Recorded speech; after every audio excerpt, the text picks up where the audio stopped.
Hello साथियों, नमस्कार। आपके अपने YouTube channel DS Mishra official पर एक नए वीडियो सेशन में आपका पुनः हार्दिक स्वागत है। और इस वीडियो सेशन में मैं बात करूंगा कि जो प्राथमिक विद्यालयों में प्रधान शिक्षक की बहाली का जो रिजल्ट आ चुका है और 1 नवंबर को रिजल्ट आने के बाद अब प्रधान शिक्षक और प्रधानाध्यापक के काउंसलिंग और पोस्टिंग का इंतज़ार है। लेकिन आप जान रहे हैं कि रिजल्ट जो आया है वह सीटें बदल गई हैं, कोटिवार सीटें बदल गई। यानी पहले जो टोटल रिक्ति थी प्रधान शिक्षक में वह 40,247 रिक्ति थी, आप जान रहे हैं। लेकिन बाद में यह माइनस हो करके यानी 2304 रिक्ति 2304 रिक्ति घट के यह 37,943 रिक्ति हो गई थी। तो एक तो कुल रिक्तियों में भी 2304 रिक्तियों की कमी हो गई। साथ ही जो पहले विज्ञापन बिहार सरकार के द्वारा लाए गए नए आरक्षण रोस्टर के अनुसार था, उसको माननीय न्यायालय के द्वारा रद्द किए जाने के बाद जो फिर पुराने वाले 50% आरक्षण रोस्टर पर जो यह बहाली का रिजल्ट घोषित किया गया, इस नए आरक्षण रोस्टर को हम लोग देख रहे हैं। और इस आरक्षण रोस्टर में सभी कोटि वाइज रिक्तियां बदल गई हैं। तो एक तो हम लोग रिक्ति भी देखेंगे कि किस जिले में किस कैटेगरी की कितनी रिक्ति है। साथ ही मैं बात करूंगा कि आपकी जो पोस्टिंग होने वाली है वह किस रिक्ति पर होगी। यानी आप यदि किसी आरक्षण कोटि के अंतर्गत आते हैं लेकिन आपका रिजल्ट सामान्य कोटि पर हो गया है तो आपकी पोस्टिंग कैसे होगी, किस रिक्ति पर होगी, इन सब पर बात करूंगा। तो वीडियो आपके लिए बहुत ही खास होगा, अंत तक मेरे साथ बने रहेंगे। और यदि चैनल से अब तक नहीं जुड़े होंगे तो चैनल को सब्सक्राइब करके बेल आइकन को प्रेस कर लेंगे ताकि आगे जो भी प्रधान शिक्षक और प्रधानाध्यापक से संबंधित अपडेट न्यूज आए उसकी सूचना आप तक पहुँच सके।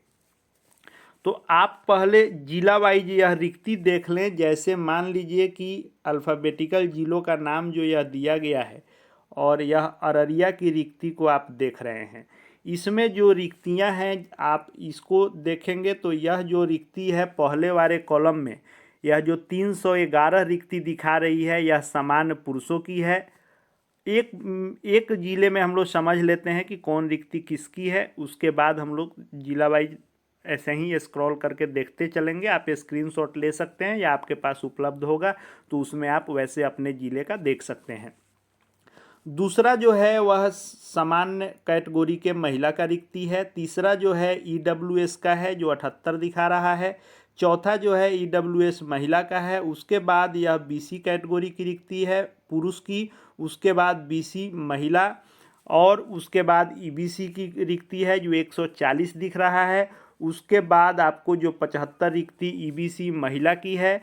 उसके बाद एससी कैटेगरी में यह आपको दिख रहा है पुरुष का 124 है। उसके बाद वाले कॉलम में एससी कैटेगरी महिला का 67 रिक्ति जो दिख रही है, एसटी जो 8 रिक्ति दिख रही है पुरुष, और एसटी महिला 4 रिक्ति, और डब्ल्यूबीसी जो यहाँ पर दिख रहा है यानी यह अति पिछड़ा वर्ग में ही जो महिलाओं को अलग से आरक्षण मिलता है वह रिक्ति आपको दिख रही है। टोटल रिक्ति यहाँ है 1197 और इसी में क्षैतिज आरक्षण के तहत यह दिव्यांग लोगों को रिक्तियाँ मिलेगी जो 24 रिक्ति इसी 1197 रिक्ति में है।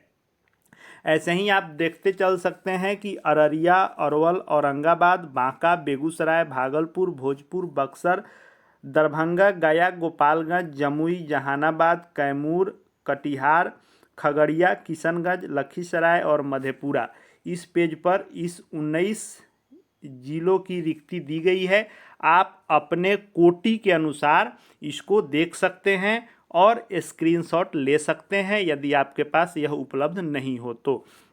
अब जैसे यहाँ आप देखें गया में भी अच्छी खासी रिक्ति है, तो गया में ही देखें तो फिर से एक बार हम लोग देख लेते हैं कि कौन रिक्ति जो दिख रही है वह किस कैटेगरी की है। तो पहले जो 432 रिक्ति दिख रही है यह 432 रिक्ति सामान्य पुरुषों की है। उसके बाद 232 जो रिक्ति है सामान्य महिला, 108 रिक्ति जो है वह ईडब्ल्यूएस पुरुष, 58 रिक्ति जो है यह ईडब्ल्यूएस महिला, 129 रिक्ति जो है बीसी पुरुष और 70 रिक्ति जो है बीसी महिला, 194 रिक्ति ईबीसी पुरुष और 104 रिक्ति ईबीसी महिला। उसके बाद आप देख लेंगे तो उसके बाद 172 रिक्ति जो है यह एससी और पुरुष और 93 रिक्ति एससी महिला, 11 एसटी पुरुष, 6 एसटी महिला और 50 रिक्ति अति पिछड़ा वर्ग महिला। टोटल रिक्ति जो है 1659 रिक्ति है। अगर रिक्तियों की बात कर लें तो आपको अररिया में भी अच्छी रिक्ति कही जा सकती है, उसके बाद बांका में भी अच्छी रिक्ति कही जा सकती है, भोजपुर में भी अच्छी रिक्ति है, दरभंगा में भी अच्छी रिक्ति है, गया में 1659 रिक्ति है। और आप और जिलों की बात कर लें तो इस पेज में आपको गोपालगंज का भी ठीक कहा जा सकता है और कटिहार का भी ठीक रिक्ति है। इस पेज में यदि आप देखें तो इस पेज में भी वैसे ही है जैसे आप पूर्वी चंपारण का देखें, यहाँ भी अच्छी रिक्ति है। पटना, मधुबनी और पूर्वी चंपारण, पश्चिमी चंपारण, गया, इन सब जिलों में अच्छी रिक्ति है। तो पूर्वी चंपारण में भी आप देखें तो 434 सामान्य पुरुष, 234 सामान्य महिला, 109 ईडब्ल्यूएस पुरुष, 58 ईडब्ल्यूएस महिला, 130 बीसी पुरुष, 70 बीसी महिला, 195 ईबीसी पुरुष, 105 ईबीसी महिला और 174 एससी पुरुष, 93 एससी महिला, 11 एसटी पुरुष और 6 रिक्ति एसटी महिला और 50 रिक्ति जो है बीसी महिला।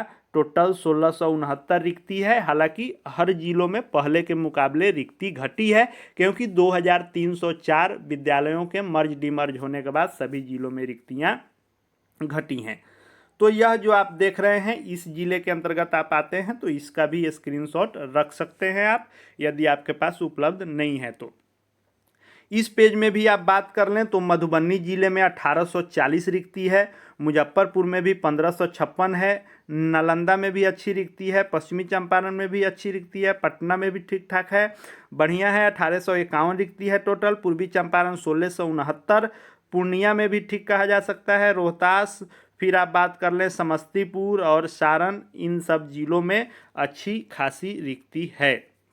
अब मैं बात करने वाला हूं कि आपकी जो पोस्टिंग होगी वह किस रिक्ति पर होगी, आप जिस कोटि से आते हैं उस कोटि पर होगी या जिस कोटि में आपका रिजल्ट है उस पर होगा। तो स्वाभाविक सी बात है कि जिस रिक्ति के विरुद्ध आपका रिजल्ट हुआ है, चाहे आप बीसी में आते हों या ईबीसी में आते हों, एससी में आते हों या एसटी में आते हों, अगर आपका रिजल्ट सामान्य के सीटों पर हुआ है, जनरल पुरुष पर हुआ है, तो आपकी नियुक्ति जनरल पुरुष के ही सीट पर होगी क्योंकि इसी काउंट में आपका आया है। यदि आपका सामान्य महिला में हुआ है, बाकी आप बीसी महिला हो, एसटी महिला हो, तो आपका पोस्टिंग जो होगा उसी पर होगा। यानी कहने का आशय यह है कि आपका रिजल्ट जिस कोटि में हुआ है उसी कोटि में आपकी पोस्टिंग होगी। रिजल्ट का मतलब ही है कि आपका स्कोर उस कोटि के अनुसार आया है और उस कोटि में जितनी रिक्ति बन रही थी उस रिक्ति के अंतर्गत आपको शामिल कर लिया गया है। अब बात आती है कि जो पोस्टिंग होगी उसमें जिला मिलने के क्या चांस होंगे। तो आपका जिस कोटि के अंतर्गत रिजल्ट हुआ है, अगर जिले के मेधा सूची में आप उस कोटि के संख्या तक हैं, संख्या के अंदर हैं, तो आपकी पोस्टिंग उस जिले में होगी। उससे बाहर हैं तो आपको अगल बगल के जिला में जाना पड़ेगा।